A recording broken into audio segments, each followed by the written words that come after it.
高卒？なんでそんな人がここに座ってるのかしら。思わず息が詰まる。週末の合コン、学生時代からの親友に頼まれ、数合わせで参加しただけなのに、こんなあからさまな拒絶をされるとは想像していなかった。学歴をバカにされるのには正直慣れていたので、俺は彼女に言われた言葉より、こんなにも高慢で自己中心的な人が存在する、ということに驚いていた。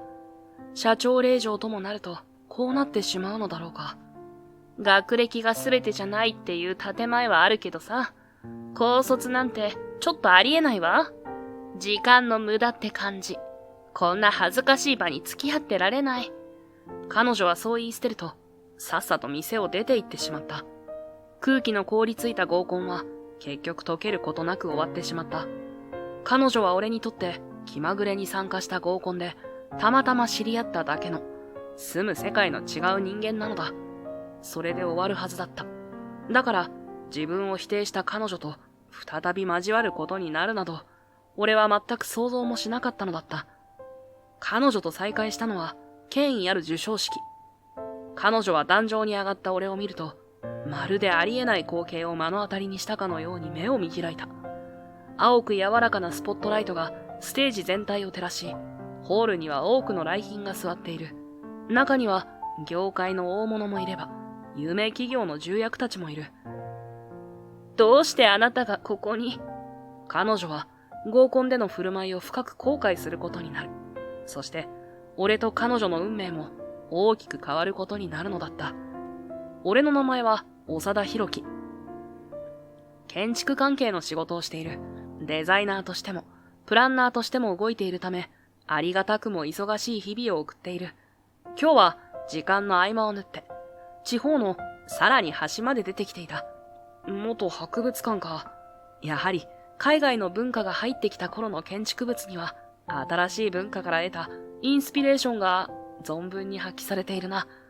周りに植物も多かったんだろう。立ち入り禁止になっている閉館した博物館を、俺はありとあらゆる角度から写真を撮り、少し崩れた壁から構造を考えていた。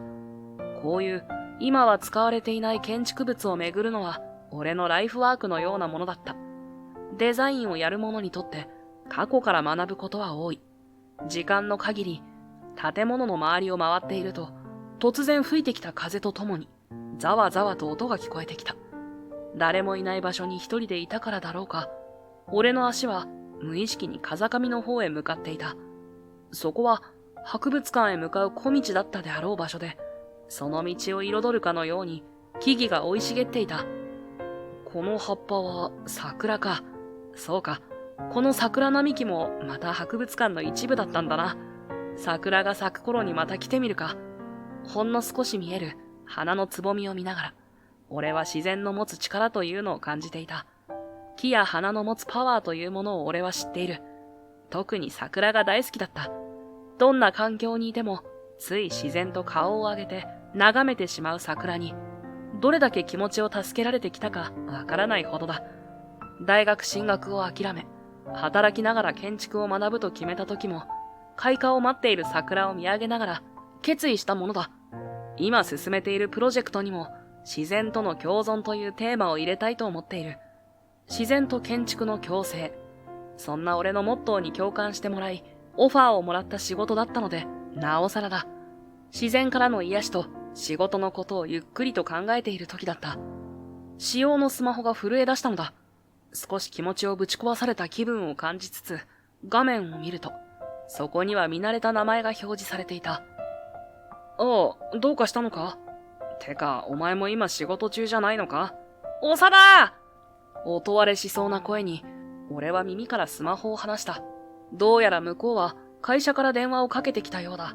その叫び声に何やら怒られている様子が聞こえている。俺は少し待ち、そして改めて話し出した。で、どうしたんだよ、下松。長田、もう俺、ここまで困ったことないってくらい追い詰められててさ、助けてほしいんだ。はぁ？こいつは下松圭。俺の中学からの親友だ。日本トップの国立大学をストレートで卒業し、今は大手企業に勤めている。いわゆるエリートだ。なのだが、そんなことを感じさせない、裏表のない、人当たりのいい優しい男で、高校で唯一大学へ進学しなかった俺とも何も変わらず接してくれている。今も変わらず付き合えている親友がいることに俺は感謝している。そんな下松が助けてくれと急に言ってきたのだ。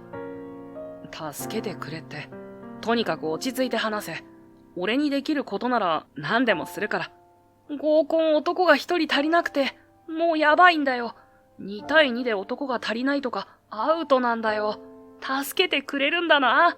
ああ、やっぱり長田は頼りになるぜ。俺はスマホを落としそうになるほど脱力してしまった。下松は優秀だが、かなり抜けているのだ。30歳を超えたいい年こいて何を言っているんだと、俺は怒りを抑えながら話を続けた。すまん、確認していいか？合コン参加者を探していて、見つからなくて、あんな切羽詰まった電話を仕事中に俺によこしてきたのか？俺がそういうの苦手だって知ってるよな。わかってるに決まってる。だから、もう仕事先で知り合った人にまで声かけたんだ。それでも見つからなくて、怒られる覚悟で連絡したんだよ。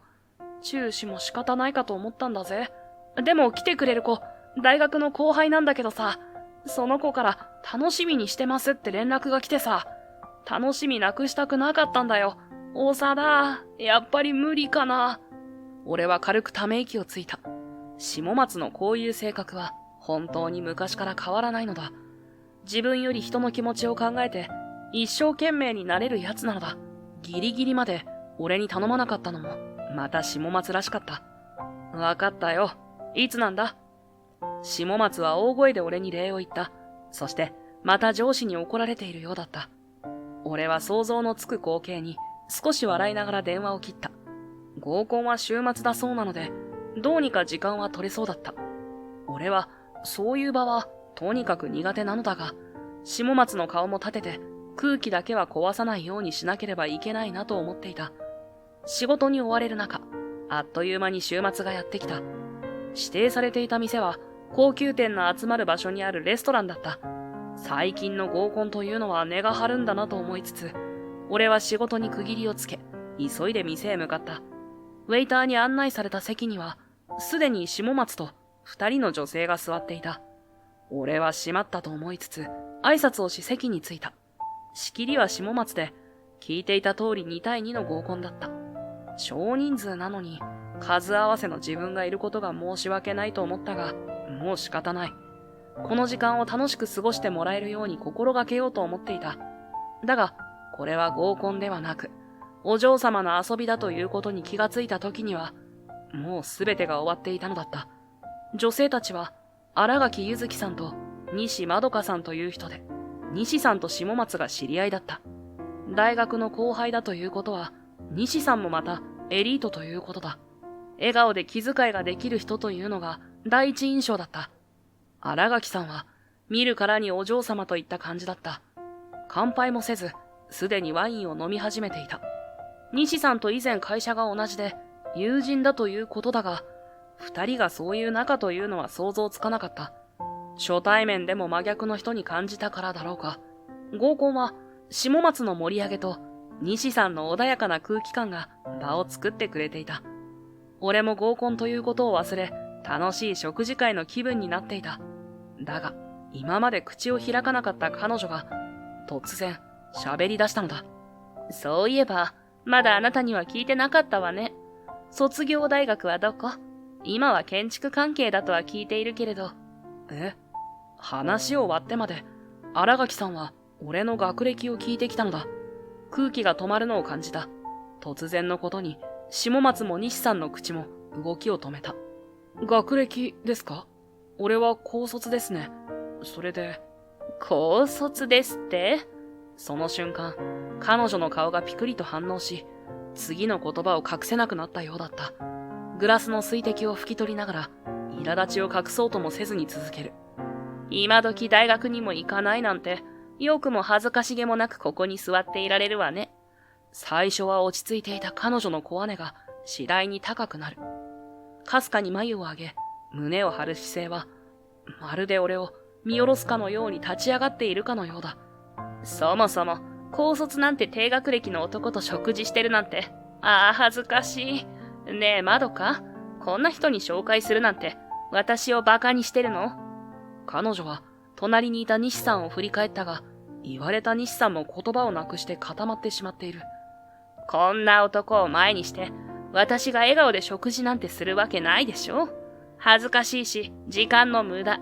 学歴が全てとは言わないけれど、私の周りには高卒なんて、存在自体がありえないんだから。なるほど。彼女はこのタイプだったのかと、俺は思った。学歴、高卒を下に見る人間、今まで何度も経験してきたことだ。俺は、そうですか、とだけ答えた。下松はなんとか空気を元に戻そうと、わたわたと会話を振り出した。いや、まあ、確かに長田は高卒ですけど、今や自分の事務所も持ってるし、年収だって。高卒からの成り上がりってこと？それはおめでとうさまね。再び彼女は俺の方を見たが、表情を変えない俺の態度は、余計に彼女の苛立ちをかき立ててしまったようだった。まどか、たまには学生らしい遊びをしようかしらと言ったけど、合コンならせめて学歴くらいは統一させておいておくべきじゃない？もういいわ。お先に失礼します。まどか、見送りして。うん。当たり前かのように、西さんを連れ、新垣さんは店を出て行った。残された男二人は、ただ席から見ているしかなかった。そして、西さんが帰ってき、溶けかけたソルベをさっさと食べ、重い空気のまま、合コンは解散となったのだった。下松からは、後で連絡するとジェスチャーで伝えられ、俺は一人夜道を歩いていた。とにかく楽しみにしていたという西さんに申し訳なかったのだ。そんなことを考え、ため息をつきかけた時だった。長田さん？振り向くと、西さんが走ってこっちに向かってきていた。西さん？あれ、道違ったんじゃ。どうしたんですか？少しお話いいでしょうか。長田さんに謝りたくて。何に謝りたいのか想像がついたが、西さんはわざわざ走ってまで追いかけてきてくれたのだ。俺はこくりとうなずき、西さんの来た方面へ、二人でゆっくりと歩き出した。ゆずきが本当に失礼な態度をとってすみませんでした。あの子の実家は、新垣建設なんです。同業ならご存知かと。私ももともとは新垣で働いていたんですが、ゆずきとはもっと前からの付き合いなんです。母親が新垣家の使用人で、私も物心ついた時から働いていましたから。うつむきながら西さんは話していた。おそらく、あまりいい思い出ではないのだろう。元使用人と令嬢という関係は、確かに新垣さんの西さんへの振る舞いを思い出すと、少し納得のいくところがあった。新垣建設を辞めたのは何年も前で、ゆずきとは疎遠になっていました。それが急に合コンをしてみたいからセッティングしろって。彼女の性格は分かっていました。学歴、権威、それが人の全ての価値を決めると本気で思っています。年齢を重ねて少しは変わったかと思ってこの話を受けてしまったのですが、代わりに来た俺が高卒で怒っちゃったか。いえ、すみません。下松先輩は何も知りません。長田さんのことをすごく自慢してて、私も会えるの楽しみにしてたんです。俺は大げさに笑い、空気を変えようとした。下松は話を盛るからな。俺なんてまだまだだよ。通信制で大学は卒業しているけど、働きながら一生懸命だった。一生懸命なのは今も変わらないか。うちは母子家庭でね。下に弟もいる。家を支えないといけないけど、好きな建築は学びたい。学生の頃からわがままな男なんだ。西さんは少しだけ顔を上げた。俺は前を見ていたが、心は昔を思い出していた。俺の家は決して裕福ではなかった。父を早くに亡くし、どこにも縁のなかった母親は、俺と弟を一生懸命に育ててくれた。唯一の贅沢は、誕生日と花見だったのだ。俺は特に三人で行く花見が大好きだった。兄弟の好きな卵焼きを目いっぱいに詰めた弁当を持って、近くの川沿いにある桜並木へ行くのだ。お母さん、桜ってなんでずっと咲いてないんだろう。綺麗なのにな。桜はね、頑張り屋さんなの。春にひろきたちに一番綺麗な花を見せるために我慢して頑張るの。だからこんなに綺麗なのよ。お母さんも大好きだわ。満開に咲く桜を家族で見上げながら話してくれた母の言葉は今でも残っていた。貧乏でも卑屈にならずに済んだのは母のおかげだ。だが長年の無理がたたり、俺が高校2年の時、母は正社員を辞めることになった。生活はさらに苦しくなった。俺のバイト代を足しても生活費と兄弟2人の学費はやはり厳しかったのだ。俺は大学進学をやめ、バイトしていた建築現場にそのまま就職した。大学へは行かないと伝えた時の母の申し訳なさそうな顔が忘れられず、通信制へ通い出した。バイトを始めた頃から建築に興味があったこともあり、寝る間もない生活の中、俺は無事一級建築士を取得したのだ。弟も無事大学を卒業し、母も無理せず生活を送ることができている。気がつけば、俺ももう30代になっていた。だが、家族の幸せが俺の幸せ。それでよかった。それに、好きな建築を仕事にできているのだから、他に望むことなど、もう俺にはないのだ。長田さん？ああ、ごめん。とにかく、西さんが気にすることは何もないから。俺は時計を見て、終電に間に合うかを確認し、改めて西さんを見た。西さんは何か落ち着かないように手のひらを広げたり握ったりしていたが、バッと俺の方を向いた。私、長田さんは素敵な人だと思います。努力ができる人です。働きながら一級建築士まで取るなんてなかなかできないです。それに、ゆずきの嫌味に動じなかったのもかっこよかった。そうかな。駅が見えてきて終電にも間に合った。俺は褒められて照れもあったのか、話を変えるようにそのことを西さんに伝えようとした。その時、いつの間にかスーツの袖を彼女が軽く引っ張っていることに気がついたのだ。そして西さんは少し顔をあからめ、俺に小さな声で囁いたのだ。今度は私と2人だけで会ってもらえますか？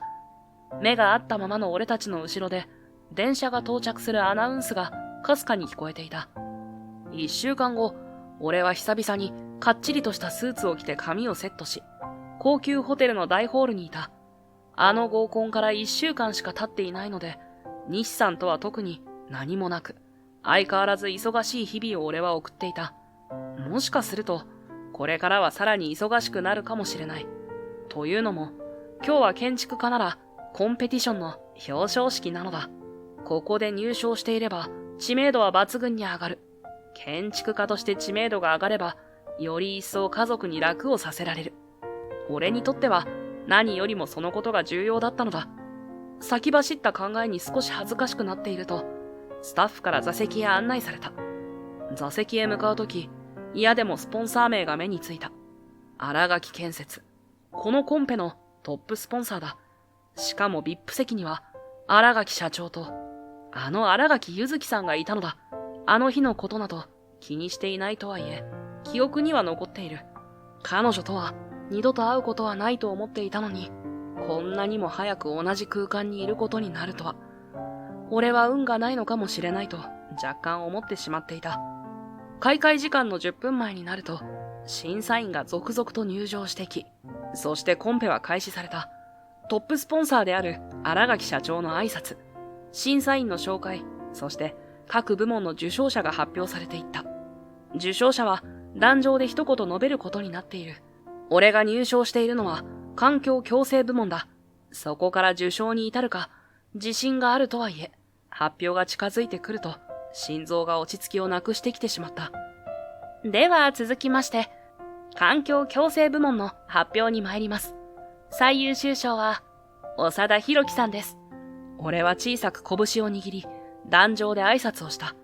早く家族に知らせたい思いでいっぱいだったが、前を向き、自分の思いを語った。その時、ガタンと何かが落ちる音が響き、みんなの視線がそちらへ流れた。が、すぐにこちらへ戻った。これからも私は、人と環境をつなぐ建築家を目指して行きます。この度は本当にありがとうございました。俺は何事もなかったかのように挨拶を締めくくり、席へ戻った。壇上にいた俺からは、音の犯人が見えていたのだ。俺の顔を見た瞬間、スマホを落とした新垣さんだった。この後は審査員、スポンサーとの懇親会の予定なのだが、俺は辞退させてもらおうかと考えていた。どこかで面倒なことになりそうな気がしていたのだ。だが、粛々と授賞式が閉幕した後、早々に新垣社長から声をかけられてしまった。その横には、目をそらした新垣さんがいた。長田くん、改めて受賞おめでとう。私は、新垣建設の新垣武だ。いやー、これは大したものだね。高卒から独立して、ここまで上り詰めるなんて、なかなか並の才能じゃできないよ。私も長年この業界にいるが、こんな若さでコンペの最優秀賞をさらう人物には、そうそうお目にかかれない。お見事の一言に尽きる。社長は豪快に笑いながら、大きな手で俺の肩を叩いてきた。実を言うと、娘から高卒の建築家と食事をする羽目になった。なんて話を聞いたときは、冗談だろうと鼻で笑っていたんだ。無名か、せいぜい町工場レベルかと、失礼だが思っていた。だけど、君の作品と実績を知れば知るほど、その腕前には目を見張るばかりだね。私が同じ境遇なら、同じ成果は出せなかったと断言できる。しかもつい先日、娘の態度がおかしいから問い詰めたら、相手は君だと言うじゃないか。これは実に驚いた。その勢いに飲まれそうになりながらも、俺はただ黙って聞き続ける。ともあれ、噂通りどころか噂以上だよ、長田くん。ゆずき、ほら、お前だって何かの縁だろう。長田くんに挨拶くらいきちんとしなさい。こんなにすごい建築家はそうそういないんだからね。そう促されても、ゆずきさんはどこかぶっきらぼうな声で口を開く。先日は、どうも。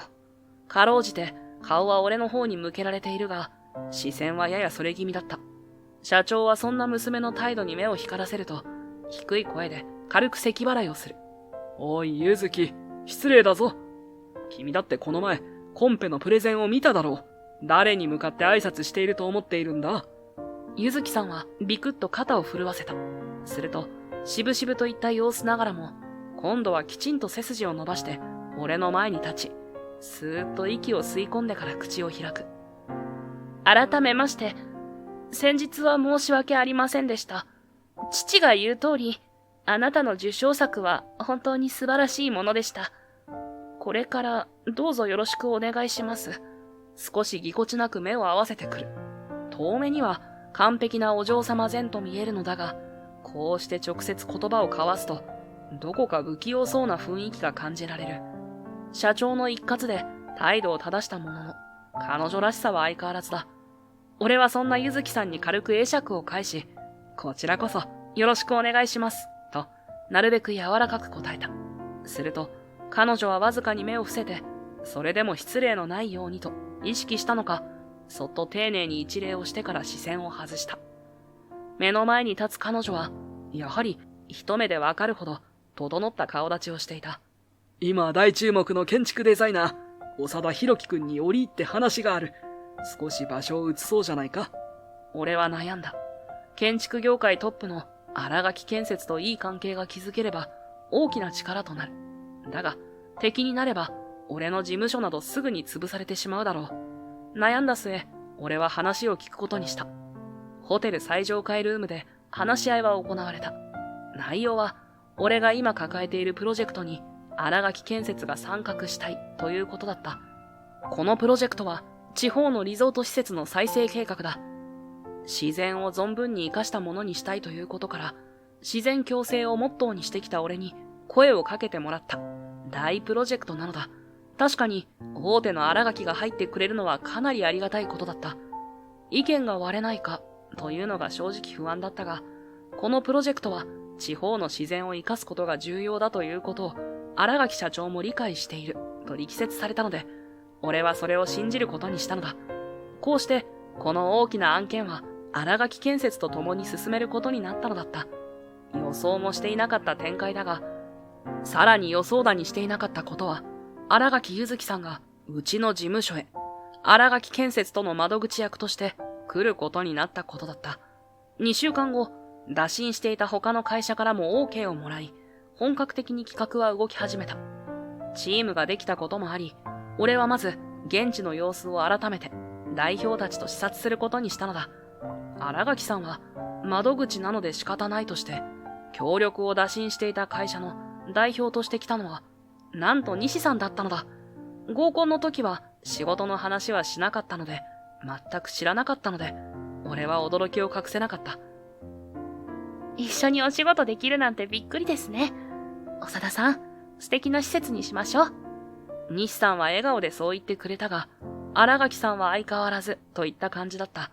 スーツを着ているが、高いヒールを履いて、何とも言えない表情をしている。俺はあえて何も言わず、現地へ向かった。閉館したリゾート施設は、自然豊かな土地とは明らかに浮いた存在だった。おそらく、都心部にあるような施設にしたかったのだろう。資料を見ながら、3人でその場に立ってみた。その時、ようやく新垣さんが口を開いたのだ。田舎も田舎ね。山ばっかり。いっそのこと、もっと土地を広げて、日本一大きいリゾートってことにしたらいいんじゃない？残しても無駄でしょ。ゆずき？まあ、新垣さん、西さん。今から、市と地元の方々との意見交換会があるんだ。俺たちも参加しよう。新垣さんは、明らかに面倒そうな顔をしたが、西さんが無理やり連れてきてくれた。とにかく、今は現状に触れてもらうのが一番早いと俺は思っていた。市民会館での意見交換会は、たくさんの人で溢れていた。それだけ、ここの住民は土地のことを考えている、ということだ。意見は会が始まるや否や飛び交い出した。一度土へ戻して植樹をするのは無理なんでしょうか？すぐそばの山の保全を第一に考えてもらいたいのですが、住民から出る意見のほとんどは環境に関することだった。西さんは真剣にメモを取っている。それを横目で見ていた新垣さんはぼそりと言った。貧乏だからリゾートを作ったんでしょ？環境も守って財政も守りたいですって。田舎の理想論すぎて笑えるわ。本人は小声で言ったつもりだったのだろうが、その場にいた全員の視線が彼女に集中した。さすがに新垣さんも萎縮してしまったようで、俺は彼女の腕を引っ張り、外へ出た。外へ出た途端、彼女は俺の腕を振り払って怒鳴った。何よ。私の意見が間違ってるって言うの？間違ってはないです。この土地が財政難と戦っているのは事実だ。そのためにリゾート施設を作った。ほら見なさいよ。わがままなのよ。バカなのかしら。ま、土地にしがみついてろくな学歴もないんでしょうから、当然かしら。俺はとっさに新垣さんの腕を掴んだ。俺が怒ったと思ったのだろう。彼女の体はわかりやすくビクリとした。新垣さん、この土地の方はこの大自然と共存していきたいと思っている。でも財政難も確かだ。形だけの施設じゃダメだって分かってやり直そうとしてるんだ。なら俺は建築家として最大限にわがままにやる。環境も守る。人と自然をつないでみんなが来たくなる施設を。俺はハッとして彼女の腕を離した。冷静になっているつもりだったが、ヒートアップしてしまっていた。なぜなら、自然と共存した建築をというのが俺のモットーだったからだ。嫌な沈黙が流れた。新垣さんは帰ると言い出すのではないかと頭をよぎった時だった。私は仕事だから来てるだけよ。環境だのなんだの知らないわ。会場に戻るわ。社長令嬢なのだから、帰っても怒られることはないだろう。偏見かもしれないが、仕事という言葉が新垣さんから出たことに、俺は意外さを感じてしまっていた。俺たちは数日間現地に留まり、いろいろな場所を巡り、住民たちの話を聞いた。次に建てる施設の関係者だと知ると、煙たがる人もいたが、そういう時は西さんの真剣さと人当たりの良さに助けられた。新垣さんの靴はいつの間にかスニーカーに変わっていた。彼女は何も言わずに全ての工程に参加し、休む間も惜しんで誰よりも山や町を歩き回っていた。ある朝、まだ暗い時間帯に俺が宿から出ようとすると、すでに新垣さんが玄関先で身支度を整えていた。おはようございます。こんなに早くから出るんですか？昨日も遅くまで資料整理してたんですよね。おはよう。先に行ってるわ。彼女はそっけなく答えただけで、さっさと宿を出てしまう。俺は慌てて荷物をつかみ、彼女の後を追った。ちょっと待ってください。まだ薄暗いし、参道は危ないですよ。今日の工程は午後からでいいって市役所の人も言ってたじゃないですか。ダメよ。そういうまた今度にって気持ちが結局は大事なものを見過ごすことになるんだから。彼女は一度足を止め、振り返る。薄い朝焼けを浴びたその横顔は、俺が知る強気な令状のそれとは違っていた。以前、私、田舎なんて山ばっかり理想論だって言ったわよね。あの時は本気でそう思ってたし、馬鹿にしてた。でも、実際に山に入って住んでる人たちの話を聞いて初めて知ったの。この場所がどれほど大切にされてきたのか。なのに私、そんな価値ある土地をつまらない場所だと思っていたんだと思うと、無性に悔しくて。彼女はスニーカーの靴紐を締め直し、静かな口調で続ける。ここで育った人たちの思いや自然との関わり方をもっと知りたい。私の言葉で否定してしまったからこそ、責任を持って向き合わなきゃいけない。そう感じたの。父の仕事を手伝うだけなら、ただ利益重視の方針を繰り返せばよかったのかもしれない。でも今は、私自身が壊すんじゃなくて守りたいって思っちゃったの。だから、まだ暗いうちからでも行けるところにはちゃんと行きたいのよ。息を切らす間もなく、歩き出す彼女の背中を追う。正直、危険だと止めたい気持ちもあるが、その瞳からは強い意志が伝わってくる。わかりました。なら俺も一緒に行きます。地図を確認しながら無理のないルートで回りましょう。それと、西さんにも連絡入れとかないと。もう、早くしてよね。それと、きつくなったらちゃんと言って。私のわがままで倒れられたら困るから。いやいや、こちらのセリフですよ。そう答える俺に、彼女はほんの少しだけ微笑んだ。そして、また黙々と先を急ぎ始める。その姿は、かつて合コンで俺を見下し、傲慢な態度をとっていた女とは、まるで別人のようだった。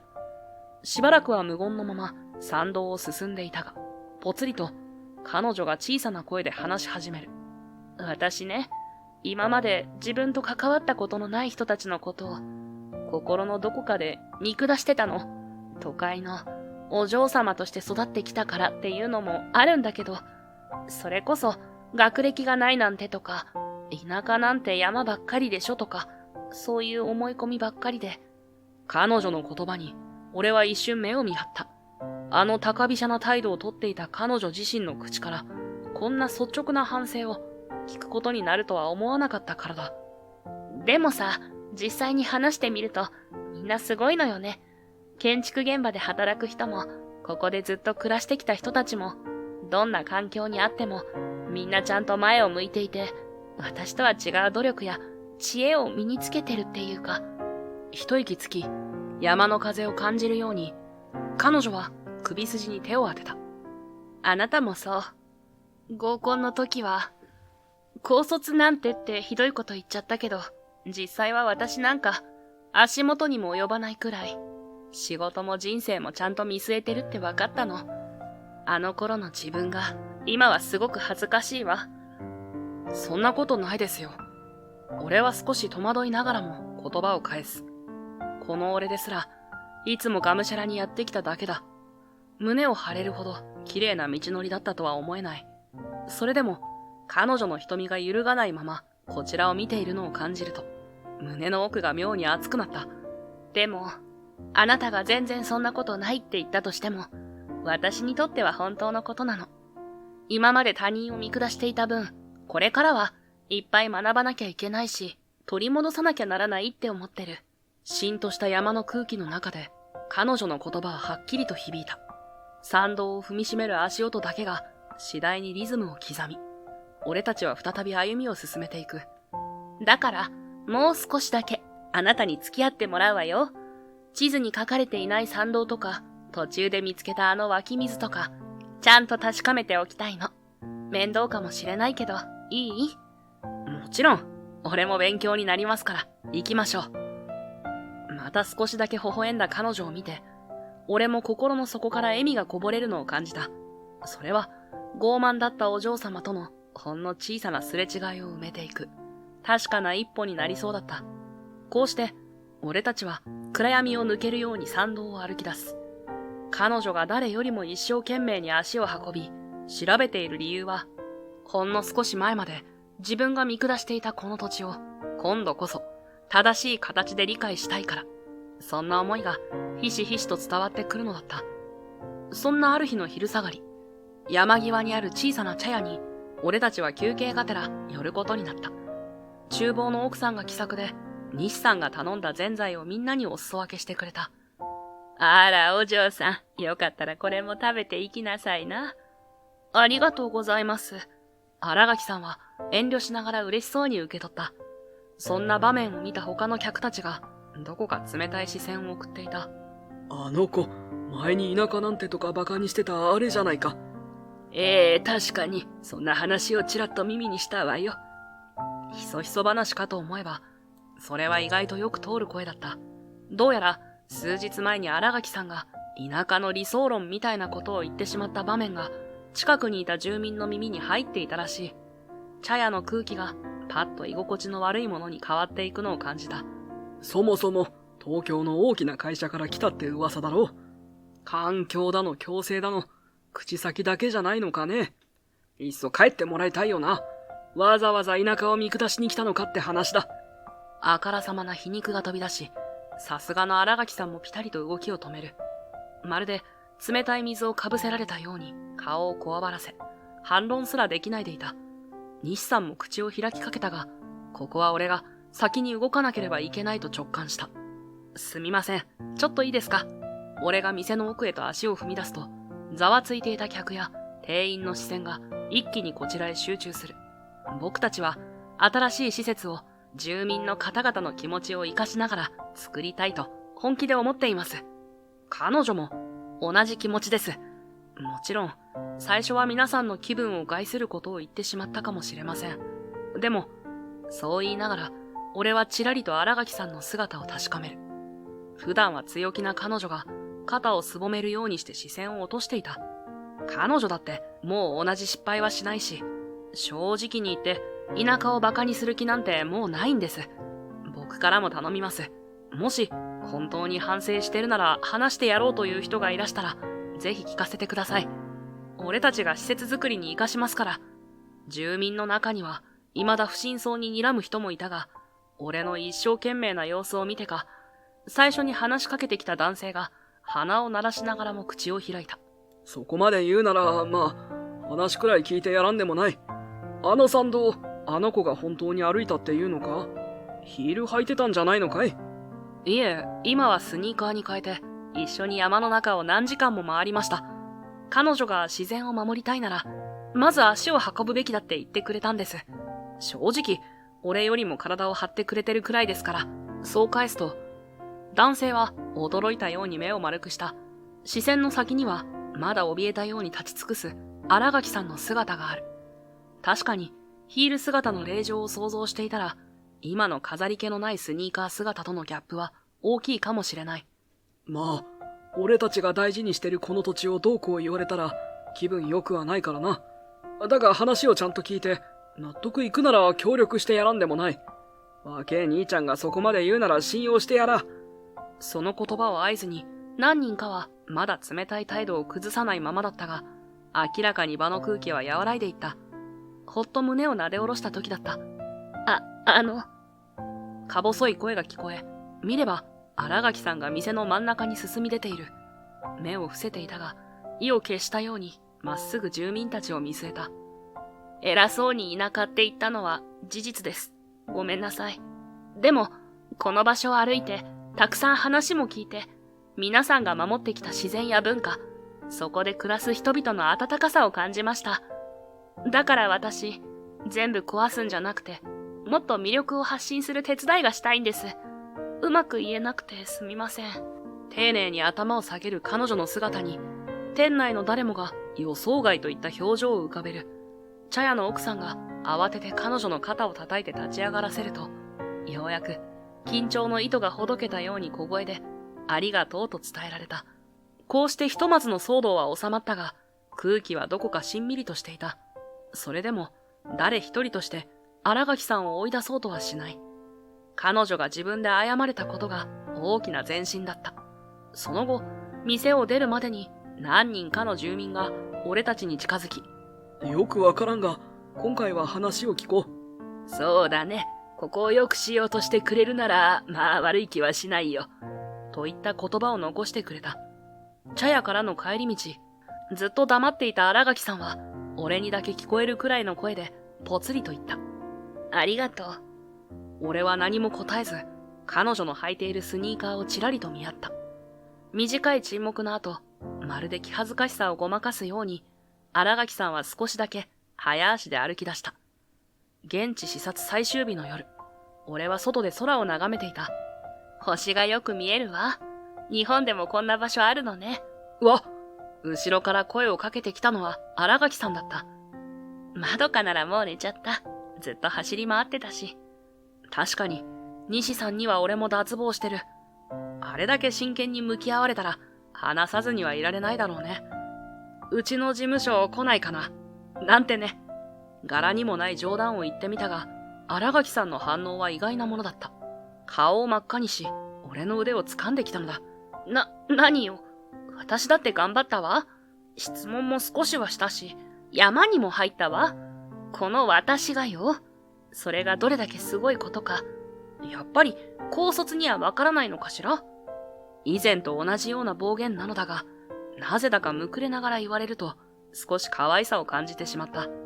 俺がふっと鼻で笑うと、新垣さんはさらにむくれた顔で、俺の腕をぎゅっと握ってきた。俺は彼女の腕をそのままにして、少し歩き出した。そして、大きな木の前で立ち止まった。この地域には、この木みたいな長生きの桜がたくさんあるんです。前の施設建設の時は、いくつか切られてしまったそうです。俺はそれをとても悲しく思います。俺が夜空に揺れる桜の木を見上げながらぽつりと話すと、俺の腕を掴んでいた新垣さんの手の力が少し優しくなるのを感じる。私も悲しい気がする。どうしてかわからないけど、お話ししてきた人たちが悲しむのは嫌だわ。俺も同じです。だからそうしない。全部叶えますよ。わがままなんてね。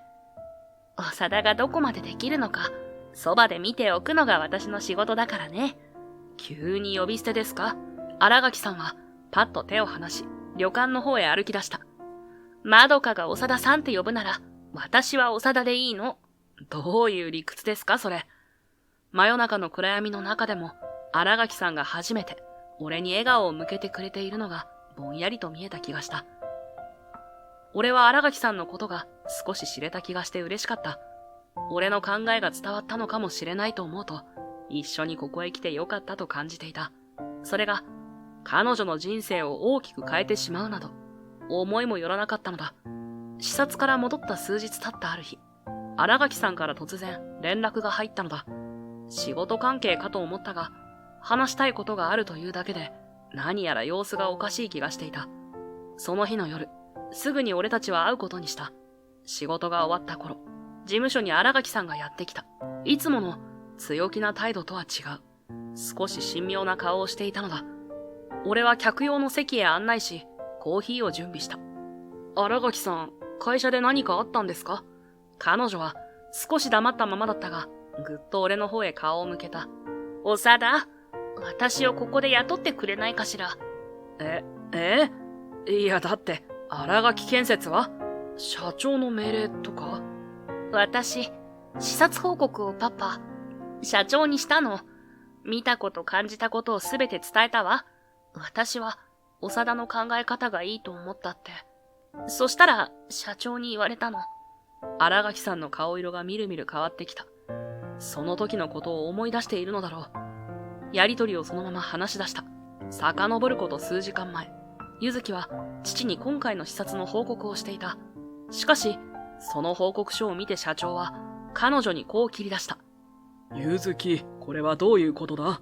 要するに、あの若造が言っていた環境保全や共生を大切にしろと、我が社に提言しているわけか？社長の声には、すでに土器がはらんでいた。ゆずきはかすかにみじろぎし、意を消したように口を開く。彼女は、あの土地で見てきたこと、住民の声を聞いた時の感動、そして、利益だけでは測れない価値があることを、ありのまま社長に伝えようとした。しかし、その途中で机をドンと叩く大きな音が部屋全体に鳴り響く。会社は利益が全てだ。お前は子供の頃から何度も叩き込まれてきただろうが、利益が出ないものに意味はない。環境保全がどうだ？それで金が入るのか？そもそも、お前の役目はあの若造をうまく乗せて利用することだろうが。声を荒げる社長とは対照的に、ゆずきはうまく言葉を返せず、唇を噛んでいる。ここまで強硬に否定されるとは予想していなかった。底辺の人間にほだされたのか？そんな役立たずになるなら、親子の縁もここまでだな。ひときわ低い声でそう言い放つと、社長はファイルを乱暴に閉じ、椅子にもたれかかった。その一言が室内に突き刺さるように響いたまま、場はしんと静まり返る。ゆずきは何かを言い返そうと口を開くが、乾いた喉からは声が出てこない。唯一、父の机に置かれた視察報告書だけが、彼女の苦しい努力を示しているかのように、うず高く積まれた書類の山の上で揺らめいていた。私悔しい。新垣さんはそこまで話すと黙ってしまった。新垣社長は、利益のためなら娘すら切り捨てるのかと思うと、ふつふつと腹が立つのを俺は感じていた。新垣さんはコーヒーを飲み、何かを吹っ切れたように声を張り上げた。私、感動されたついでに辞表も叩きつけてやったわ。なんであんなに腹が立ったか、自分でもわからない。今まで疑問すら抱いたことなかったのにね。ああ、現地になんて行くんじゃなかったかしら。否定されるたびに、あの日のことがちらつくの。きっと、長田の言う、人と自然を結ぶ施設ができたら、どれだけ喜んでもらえるかなって、自重気味に、そして目には涙をためながら、新垣さんはそう言った。そして、そのまま改まって、姿勢を正して俺と向き合った。もう父には従わない。調子のいいことを言っているのは分かってる。でももう一度、いえ、このプロジェクトが終わるまででもいいから、あなたのもとで学ばさせてほしいの。人と自然をつなぐっていうのがどういうことなのかを、お願いします。新垣さんは立ち上がり、頭を下げた。もしこの頼みがあの合コンの後なら、俺は断っていたかもしれない。だが、視察で徐々に変わっていった彼女を俺は見てきた。育ってきた環境から抜け出し、学びたいと。涙をこらえながら頼んでいる新垣さんを受け入れない理由はどこにもなかった。だが、俺が、わかりました。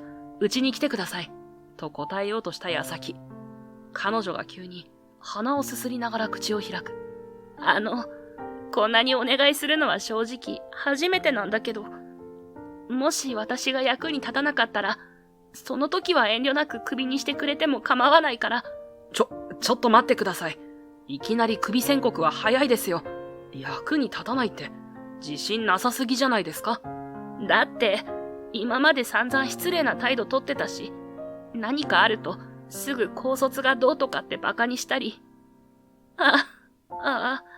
本当に自分でも最低だったと思うわ。恥ずかしい。そう言いながら彼女は頬をあからめ、目元をぐしぐしとこする。涙がこぼれそうなのを一生懸命にこらえているのだが、どこか可愛く感じてしまう。最初から最低だったかともかく、確かに失礼のオンパレードでしたね。やっぱり覚えてるのね。その通りよ。そこだけは謝る。ごめんなさい。いいんですよ。むしろ僕の方こそ、あの合コンで変に身構えてましたし、改めて一緒に仕事をするなら、この先の方が大事でしょ。そこで俺が笑うと、彼女は少し不満そうに眉を寄せる。私、涙目なのに笑いすぎじゃない？こんなに真剣なのに。いや、だって、あの時のあなたと同一人物とは思えなくて。彼女は慌ててハンカチを取り出し、顔を覆う。お嬢様然とした佇まいと、慌てぶりのギャップが妙におかしくて、今度は俺の方が吹き出しそうになった。改めて、よろしくお願いします、新垣さん。すると彼女は、ようやく涙を拭き終えた目でこっちを見上げ、ふっと笑みをこぼした。思わずドキリとするくらい、それは素直で柔らかな笑顔だった。こちらこそ、よろしくお願いします。わずかな沈黙が二人の間に流れる。さっきまでのギクシャクした空気が嘘のように鮮やかに変わっていくのを感じた。こうして新垣さんは俺の事務所の社員となった。と言っても個人でやっていたので二人になったということなのだが、新垣さんからは社会人として一からやり直したいと頼まれていた。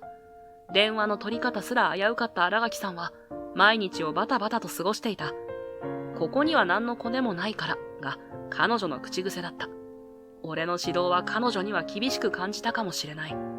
仕事が辛くなってしまったらと考えない日はなかった。だが、慣れ合いで仕事をすることを彼女は望んでいないような気がしていたのだ。そんな時に助けになってくれたのは下松と西さんだった。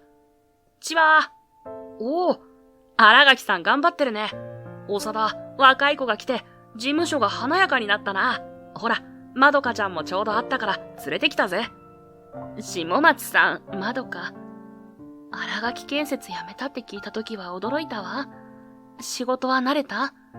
長田さんは今が一番忙しい時なんだから。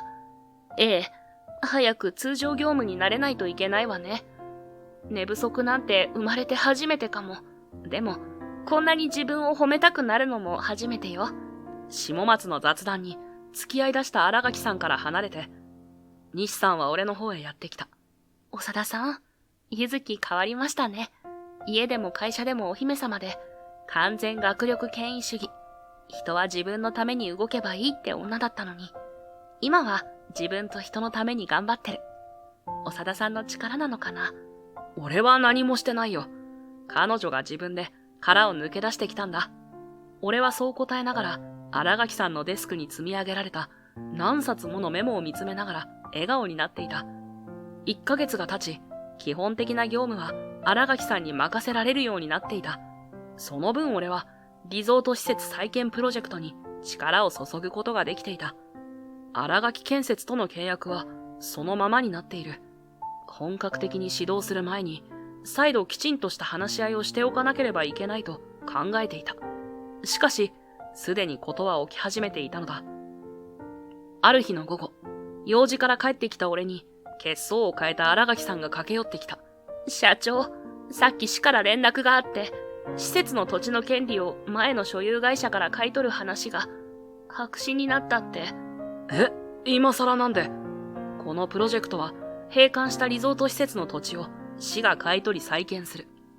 その新しい施設の依頼を俺が受けているという流れになっている。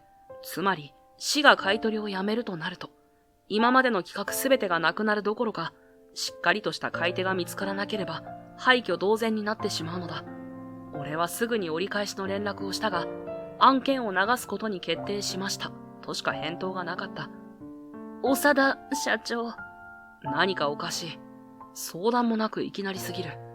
考え込む俺に新垣さんは手を口に当てながら眉を下げて俺を見た。父かもしれない。新垣建設なら圧力だとか横取りとかお手の物だもの。絶縁したとはいえ申し訳なさそうな顔をしている新垣さんの肩を俺はポンと叩いた。たとえそうだったとしても、新垣さんはもううちの社員なんだから申し訳なく感じることはないですよ。ちょうどあさって新垣建設との話し合いだ。そこではっきりさせよう。でも父は長田が思っている以上に狡猾なの。きっとあなたを潰すつもりかも。俺は笑顔を彼女に向けた。確かにここまで手を回せるのは新垣建設の可能性は高いだろう。あさってまでにはっきりさせなければいけない。そうでなければあの場所が自然を壊すものになってしまうのだ。それは絶対に避けたかった。俺と新垣さんは方々手を尽くした。だがやはり新垣建設の権力というのは強く、ろくな武器のないまま俺たちは話し合いのため新垣建設へ向かうことになってしまったのだった。都心の一等地に頭一つ抜け出したビルが新垣建設だ。新垣さんにとっては勝手知ったる場所のはずだが、彼女の顔色は優れなかった。受付でも完全に部外者対応だ。俺たちは特に豪華な応接間へ通された。新垣さん曰く、海外からの VIP などを迎える時にしか使わない場所だそうだ。緊張の中、ノックもなしに新垣社長は入ってきた。これでもまだ仕事相手にこの対応だった。立ち上がって礼をしたが、社長は見向きもしないまま、奥の一番大きい椅子へドカンと座った。俺は臆してはいけないと、先に話し出そうとした。だが、やはり相手は一代でここまで会社を大きくしたやり手だったのだ。順序が逆になってしまったようですまないね。聞いた通りだ。あのプロジェクトは市のものではなくなった。今後はうち一社で行っていくことも契約済みだ。話は以上。私も次があるので失礼するよ。待ってください、新垣社長。納得いきません。なぜ市が急に引いたのか。なぜ御社単独案件になったのか。文書としての提示を求めます。社長、今までみたいに利益だけを求めた仕事をするつもりなんでしょ？やめてお願い。あの場所を壊さないで。俺の訴えも、彼女の懇願も、まるで耳に届いていないようだった。新垣さんが絶縁を言い渡された時浮かんだという、現地の自然豊かな風景と、住民の皆さんの顔が、俺の頭にも浮かんできた。万事休すかと思ったその時だった。ノックの音とともに、秘書らしき人が入ってきたのだ。社長、失礼します。長田様のお連れの方々が到着されたということで、お連れいたしましたが。連れだと？なんだ、現地の住民でも連れてきたのかね。どうぞどうぞ。自身の勝利を疑わない新垣社長は、ろくな確認もせず、俺の連れだという人間を招き入れた。しかし、そんな約束をした人はいない。こちらの方が疑問符だらけになっていると、聞き慣れた声が入ってきた。遅れて申し訳ありません。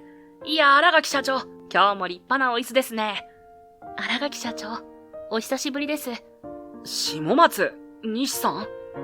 突然現れたのは、この二人だったのだ。俺と新垣さんも度肝を抜かれてしまったが、一番驚いていたのは新垣社長だった。貴様は西の娘の、わしに了解も得ず勝手に辞めた分際が、今更何の用だ。そっちの間抜け面は、とにかくもう話は終わりだ。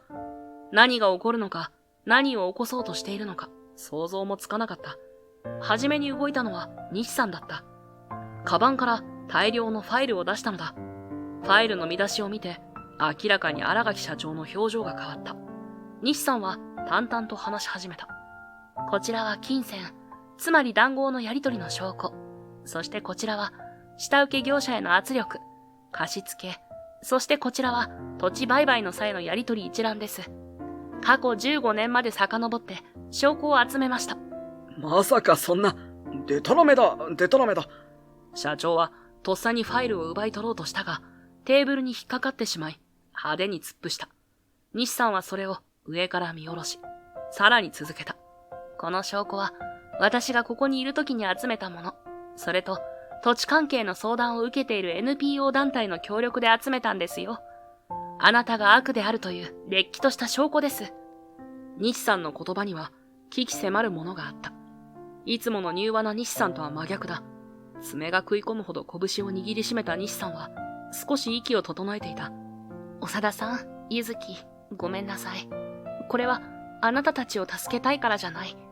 私は私の復讐心でずっと、証拠を集めていたの。復讐。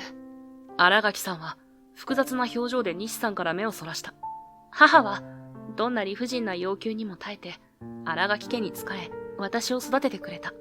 私は一刻も早く、母をこの牢獄のような家から助けたくて、一生懸命に勉強して、国立大学に入りました。学歴重視のあんたたちと張り合うために、私の頭にはずっとこびりついていた。虐げられる母と、それを当たり前のようにする、あなたたち一族がね。息をつく暇もなく、西さんはまくし立てた。そして、徐々に冷静さを取り戻したようだった。新垣社長は、目の前に広げられた不正の証拠と、西さんの気迫に気をされたのか、椅子からずり落ちそうになっていた。復讐だと？新垣家が雇ってやったから生きてこられたんだろうが、ふざけるな。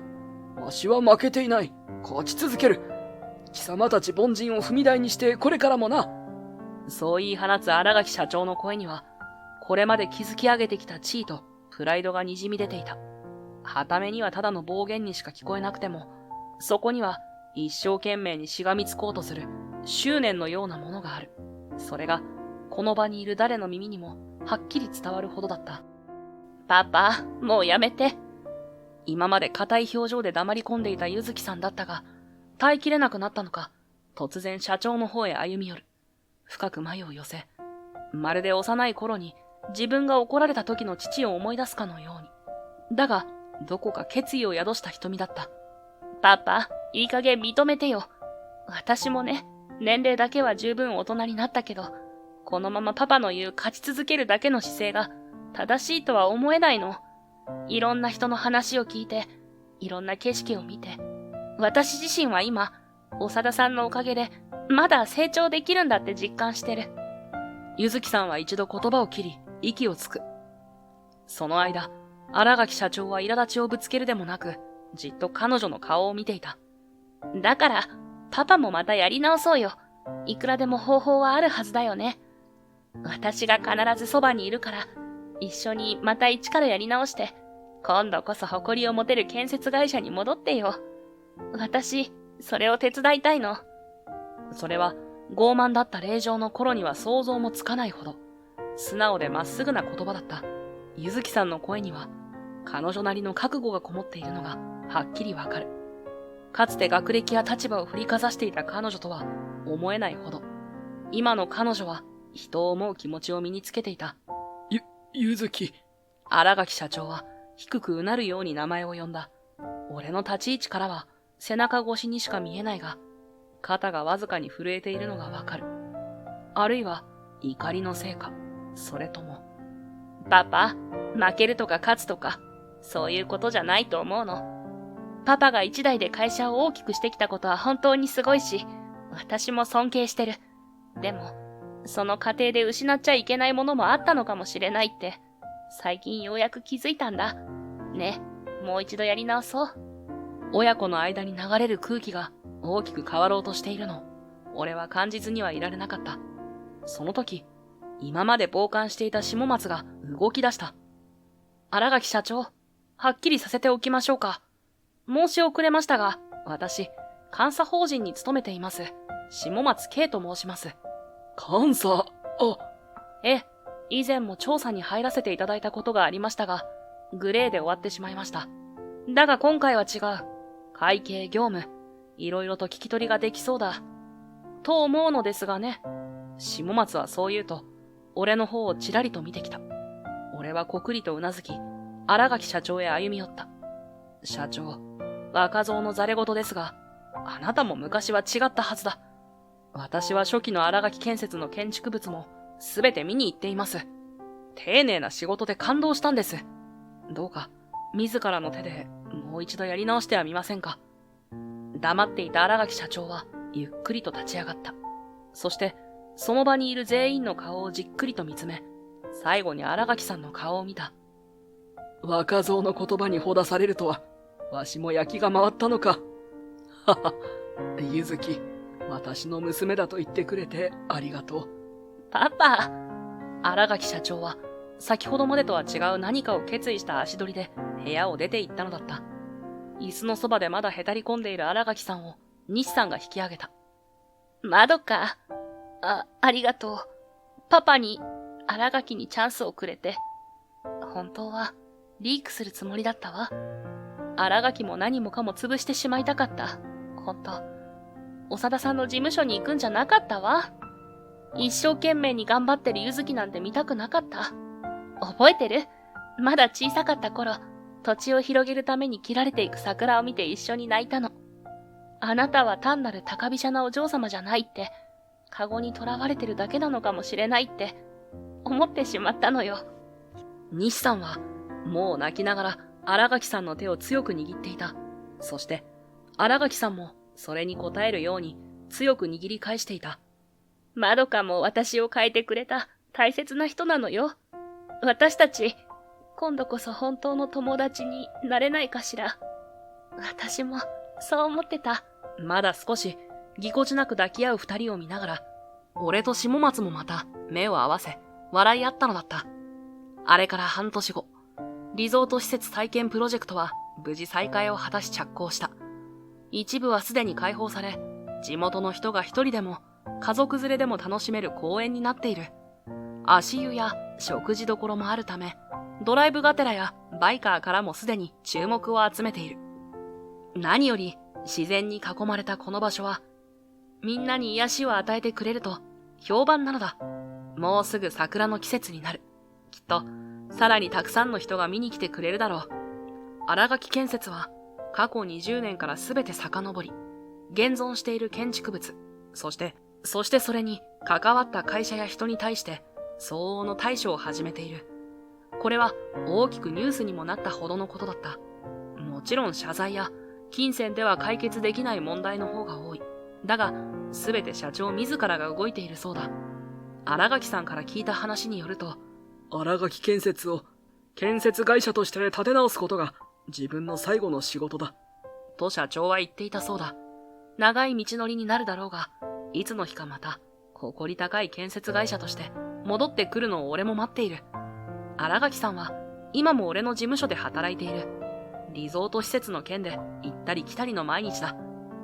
今日も施設の様子を2人で見に来ていた。社長、もうすぐ桜が咲きそうですね。入場エリアも広がるし、桜並木が楽しみだわ。あ、まどかに写真送らなきゃ。この半年で新垣さんと西さんの関係性はかなり変わったようだった。いや、表面上は変わっていないのかもしれない。だが、新垣さんが話す西さんの様子を聞いていると、友人同士という言葉がしっくりくると俺は思っている。それは西さんの言葉にも表れていた。西さんの会社との契約が終了になる最後の日、俺は西さんに呼ばれたのだ。長田さん、ゆずきって桜の木みたいだなって思うんです。きっと、本当のゆずきはずっと、思いっきり自分を咲かせてくれる人を待っていたのかな。そして出会えた、誰のことかはもう分かってますよね。西さん。私も、あなたがびっくりするくらい綺麗な花になりますから。ありがとう、長田さん。そう笑顔で言うと、西さんは颯爽と去っていった。今は昇進し、会社の第一線で輝いているそうだ。社長、長田？ごめん。なんだか久々に長田って呼ばれたな。だって、勇気出して呼び捨てにしてみたのに、社長になっちゃったし、今更だし。あ、見て、あそこの桜咲いてる。ああ、本当だ。満開になるまで待っててくれよ。可愛らしく咲く桜を見ていると、そっと腕を握られた。視線を下げると、新垣さんが顔を真っ赤にしながらこちらを見ている。桜が咲いたら、今度は明るいところで一緒に見たいってずっと思ってました。ダメ。やっぱり明るいと恥ずかしいわ。逃げようとする彼女の手を、俺は離さなかった。さらに顔を真っ赤にしながら、新垣さんがこちらを振り返る。俺は掴んだ腕を離し、そっと彼女の手を握った。まだ桜は咲いたばかりだ。そしてきっと、毎年満開に咲き誇る。こうやって、二人並んでずっと見守っていけたら、俺は嬉しいんだけど、ゆずきさんはどうかな。ゆずきさんは泣き声を抑えながら、俺の腕に抱きついた。俺はもう片方の手で彼女を包み込んだ。ゆずきさん、ほら、綺麗。遠くから風に運ばれてきた桜の花びらが俺たちの周りを舞った。二人で見上げた空の向こうには、桜満開の自然施設の中、たくさんの人々が笑顔で過ごしている未来が見えた気がしたのだった。良縁や因縁、年を重ねるほど、それは大切なものに感じたり、不要に感じたりすることもあるだろう。しかし、すべての縁が作り上げた今の自分というものを大切にできる人生でありたいと思う。